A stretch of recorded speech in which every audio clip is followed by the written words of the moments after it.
Olá, queridos seguidores do canal Raciocínios Espíritas. Olá, pessoas, né? Para não perder o costume. Então, voltando aqui ao quadro Filosofia e Espiritismo, né? Ao segundo vídeo, né? E como eu reitero, né? Como eu falei no primeiro, vou reiterar que isso não é um curso de filosofia, não. É somente alguns conteúdos, né, que nós estudamos na doutrina espírita, mas que já tinham sido contemplados anteriormente pela tradição filosófica, né? Tanto que o próprio Kardec cita filósofos, Platão principalmente, e Sócrates, na obra da codificação. Então a gente vai revisitar esses pensamentos, né, e o que eles têm a ver com o conteúdo espírita, né, com a doutrina espírita.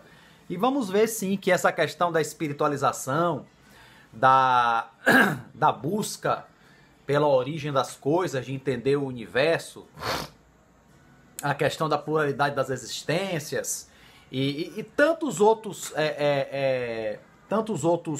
elementos, né, de estudo do espiritismo já faziam parte de estudos anteriormente por alguns pensadores eméritos, inclusive, né? Alguns não tão, talvez nem todos são tão conhecidos, talvez tenhamos ainda mais alguns outros sábios da antiguidade, mas que de repente os pergaminhos com o conteúdo deles não chegaram até nós, né?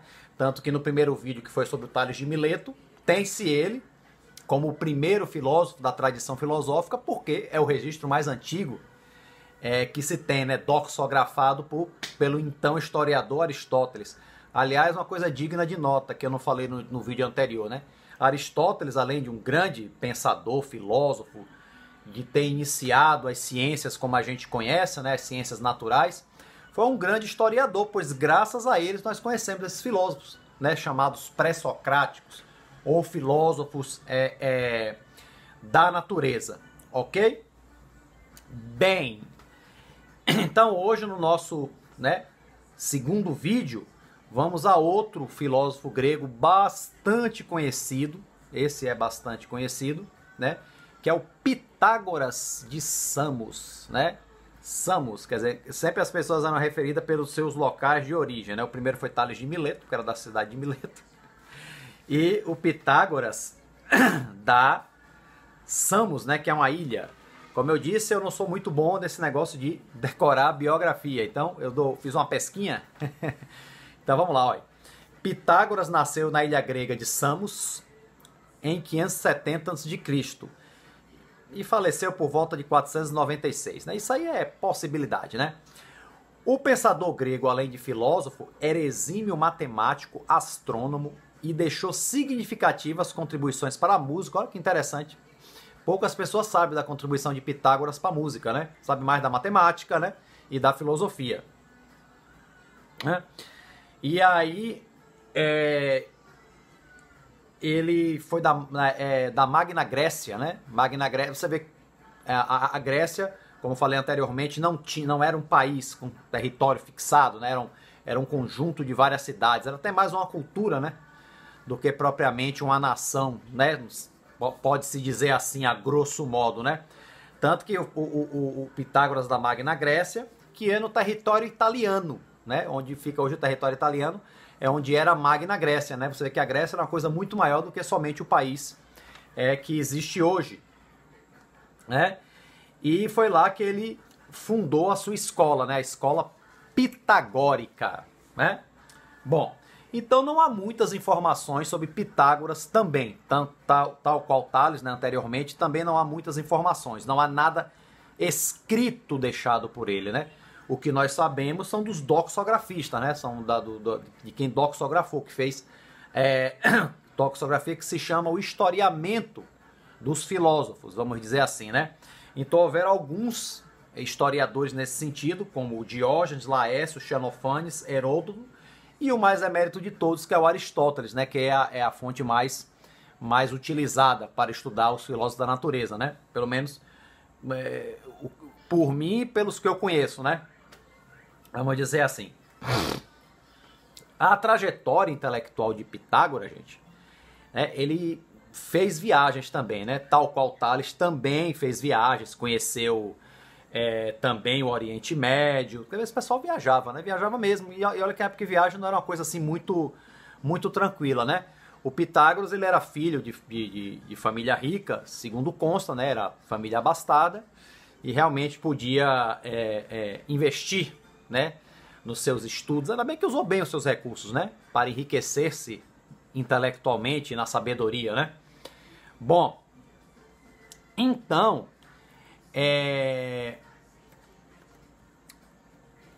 ele conheceu, inclusive, segundo consta, né, na doxografia, que ele deve ter conhecido um discípulo de Tales, inclusive, né, o Anaximandro. Ele conheceu e bebeu também da fonte dos conhecimentos de Tales, né? A parte da geometria, astronomia, né?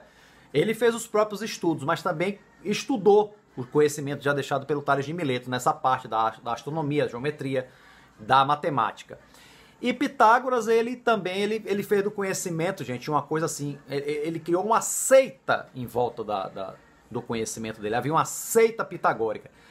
Não era simplesmente uma escola, né, que tinha lá os chamados pitagóricos, os seus discípulos, seus alunos, né?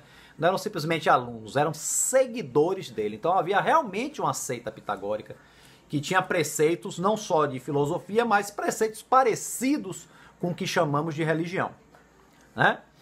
Então, ele foi um exímio geômetra, né? Geômetra, matemático, né? E a principal conhecimento nessa área que ele deixou, acho que todo mundo conhece, né? Quem não sabe que a soma dos quadrados do cateto é igual ao quadrado da hipotenusa? Que é isso, né? Um triângulo retângulo em que a soma dos lados, né, menores, que são os catetos, dá a hipotenusa, que é o lado maior, né? A soma dos quadrados, né, de cada lado. Né? Então isso aí tipo assim, nós sempre nos deparamos com isso na escola, né? Resolveu o teorema de Pitágoras, né? Eu mesmo me deparei muito com isso. Mas o interessante, gente, é que como se chegou a esse conhecimento, que é o mais importante, não pensa como é que foi. Sem nenhuma régua de precisão na época, sem nenhum material eletrônico, nem um computador, nada assim. E conseguiu se criar, né, se enxergar uma coisa tão exata, né? É uma pessoa realmente que tinha uma noção de espaço muito boa, né? O Tales já tinha, ele também criou um teorema, o teorema de Tales, né, para ver as dimensões da pirâmide, mas esse teorema de Pitágoras, ele é mais sofisticado, porque ele consegue medir o espaço, vamos dizer assim, né? Um espaço de um lado, de um quadrado e tudo mais, e que você juntando dá exatamente aquilo, né? O quadrado, né? Porque você... Então, isso aí é uma herança que ele deixou no conhecimento humano muito valiosa, né?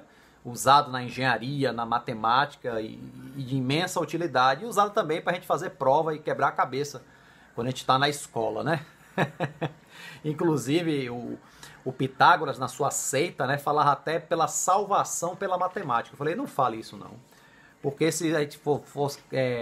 se salvar pela matemática, eu vou ser condenado ao inferno, porque eu era mal pra caramba em matemática, eu tinha uma dificuldade, conseguia passar no final com muito esforço, né? Mas tinha uma imensa dificuldade para entender, né?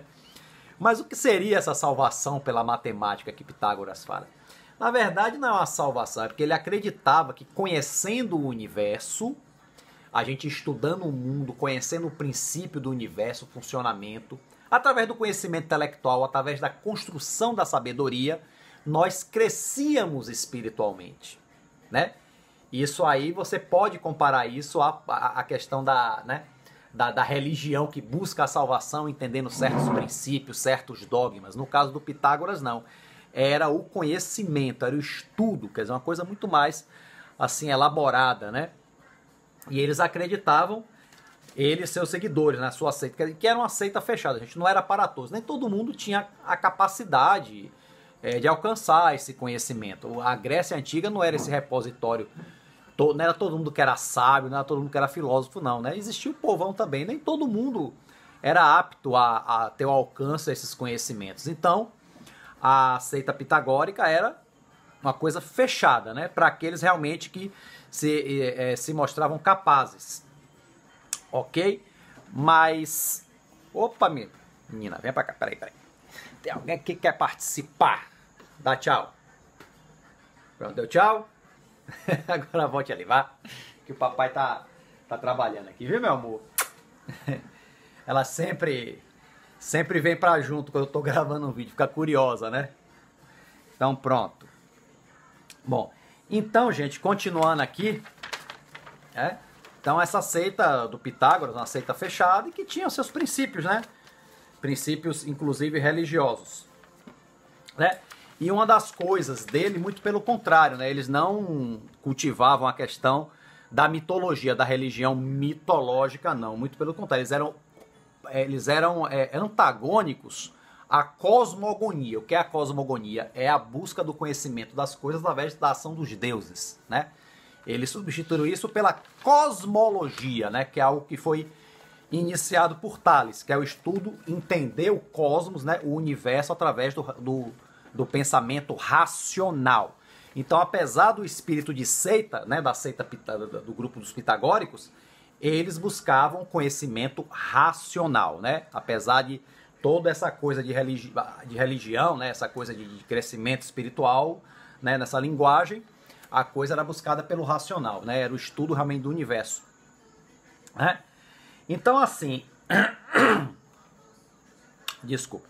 Então, assim, o Pitágoras, quer dizer, eu falei aqui, por exemplo, que o Tales, ele acreditava que o mundo era composto, o princípio do mundo era água, que o mundo era feito de água, né? A água nas suas mais variadas transformações, né? A água, como a gente vê no copo, né? E o Pitágoras não. Ele acreditava que o mundo era formado por números. Números. Imagine. Ó, para Pitágoras, o universo é todo organizado e numericamente compreendido. Os números estão na origem de tudo, desde a configuração espacial das coisas até a sua composição. Os números naturais são toda a origem e logicamente existentes e infinitos. Quer dizer, ele enxergava o mundo, a origem do mundo, de uma forma numérica, né? Que era a forma dele, claro, usando a questão da matemática, usando a questão da geometria, né? Ele também tinha conhecimento em astrologia, né? Também aprendeu, também bebeu na fonte lá do Oriente, da Babilônia, tal qual Tales também, né? E, interessante, Pitágoras foi o criador da palavra filósofo. Como eu esclareci também no vídeo anterior, o Tales de Mileto ele foi tido como filósofo pela posteridade. Não existia essa palavra na época. Quem vem a criar é o Pitágoras, né? O Pitágoras que vem criar filosofia e, consequentemente, filósofo, que significa amor à sabedoria, né? Filo é amor e Sofia, sabedoria. Quem bota o nome da filhinha Sofia sabe que está chamando a filhinha de sabedoria, né? Então, amor à sabedoria. Então, o filósofo, ele é amigo da sabedoria, ele é amante da sabedoria. Então, procura ardentemente a sabedoria, ok? Então, falar um pouquinho aqui da seita pitagórica, né? Então, assim, a seita pitagórica, né? A seita desses filósofos, né? Pitagóricos, né? Que é aqueles que buscam a sabedoria, como o próprio Pitágoras conceituou e criou a palavra que ficou na posteridade até hoje, né? Então a seita pitagórica é uma seita baseada na doutrina rígida de estudos para a purificação da alma, veja bem. Não é só para ficar inteligentinho, não. É o conhecimento intelectual, é o estudo para purificar a alma. Olha só. Interessante, no Espiritismo nós temos dois viés de evolução. Tem o viés moral, mas também o viés intelectual, que é tão importante quanto o outro. A gente fala mais do viés moral, porque no momento que a gente passa é o mais urgente, a nossa moralização. Claro, né? O desenvolvimento dos bons sentimentos, do amor e tudo mais. É verdade, né? Porque mais o desenvolvimento do conhecimento, o crescimento da sabedoria e conhecimento intelectual também é tão importante, gente, né? Só que a gente não deixa isso para trás, a gente também o busca, mas estamos priorizando o ético-moral por causa da urgência que isso se faz. Mas aqui, então, a purificação da alma se dava para Pitágoras e os pitagóricos através do conhecimento. Conhecimento esse aurido, né, da filosofia, da geometria, da matemática, dessa coisa toda, né? Da compreensão do universo enquanto números, né? Que estaria na origem. E isso não deixa de ter um certo sentido hoje. Como é que a gente vê a composição do universo, né? Primeiro foram os átomos, hoje nós temos os quarks e os neutrinos, essa coisa toda. E tudo isso é representado por números. Tudo é representado. Os átomos são representados por números, os quarks, que já são partículas menores, os neutrinos, tudo é representado por número até onde eu sei. Eu não sou muito versado nessa coisa não, mas até onde eu sei, vamos dizer assim, não é o número que forma, mas o número é que representa, né? Talvez assim faltou um pouco esse adendo aí com Pitágoras. Ou ele falou isso e escreveram errado, interpretaram mal, né? Então, os pitagóricos acreditavam na reencarnação. Interessante, ó.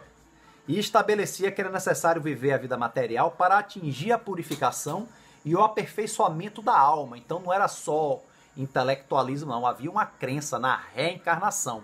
Gente, crença essa que era normal na antiguidade, né? A crença na reencarnação se perdeu com o tempo, mas na antiguidade era normal acreditar em reencarnação. Inclusive os primeiros cristãos, nós já sabemos que acreditavam em reencarnação, que o princípio da reencarnação foi retirado, né, do cristianismo.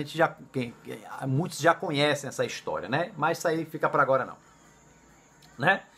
Então, a influência do pensamento pitagórico é tão notável que o pensador deixou ecos de sua filosofia no trabalho de muitos outros antigos, Aristóteles, Platão, né, que a questão da reencarnação em Platão já tinha estudado em Pitágoras. Claro que ele trabalha da sua maneira, ele simplesmente não repete Pitágoras, mas porque tem pouca coisa de Pitágoras registrado, né? Em Platão, o princípio da reencarnação vai adquirir já muito parecido com o que a gente tem no Espiritismo, né? Além de matemáticos modernos. Bom, então ele deixa essa herança na filosofia, deixa essa herança na matemática, na geometria, e muitos pensadores modernos também, né? Giordano Bruno, Galileu, Johannes Kepler, Isaac Newton, Leibniz, todos esses são influenciados de alguma forma pelos princípios pitagóricos, né? De Pitágoras de Samos. Bom, eu botei aqui um trecho aqui, deixa eu dar uma lidinha para vocês aqui, ó. Pitágoras e seus seguidores de sua seita acreditavam na transmigração das almas, era assim que chamava, não tinha a palavra reencarnação, era transmigração da alma. Não confundir com metempsicose, né? Porque provavelmente quando ele fez a viagem dele para o Egito, ele deve ter tido contato com esse princípio da metempsicose, que é a questão da gente encarnar em animais e vice-versa. Então isso a gente já viu pelo Espiritismo que não tem muita lógica, né? Mas muitos seitas orientais acreditam em metempsicose. Não, o Pitágoras é transmigração da alma, que hoje a posteriori chama de reencarnação, né? Então, e no aperfeiçoamento do espírito através desta. Então, assim, Pitágoras, afirmava lembrar de encarnações anteriores dele. Acho que pelo menos umas 4 ele afirmava que lembrava, né?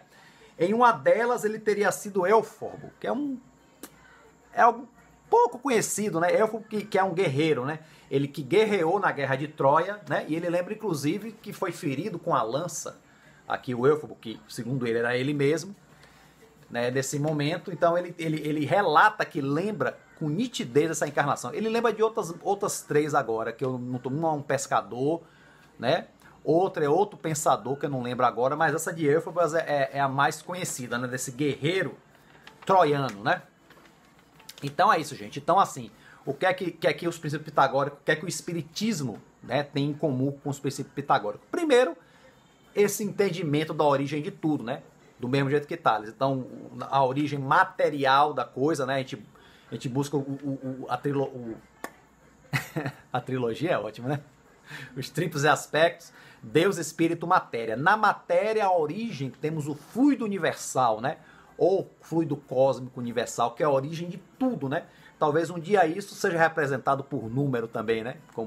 Para corroborar com Pitágoras, já que tudo é a busca do... Então, a busca do princípio das coisas, né? É uma coisa também que tem em comum com o Espiritismo, né? Essa coisa da origem, né? E transformação da matéria e formar isso que é o universo, né? Nós temos, de certa forma, a nossa cosmologia, vamos dizer assim. E esse princípio, claro, o princípio da sabedoria, do crescimento intelectual, uma coisa também, né, muito propagado pelo Espiritismo, apesar de a gente privilegiar a moral, porque é mais urgente, mas o usamento da sabedoria, do conhecimento, é algo muito disseminado pelo Espiritismo, né? Em todos os aspectos, o conhecimento de si mesmo, o conhecimento do universo, e o princípio da reencarnação, tanto que Pitágoras é citado na codificação.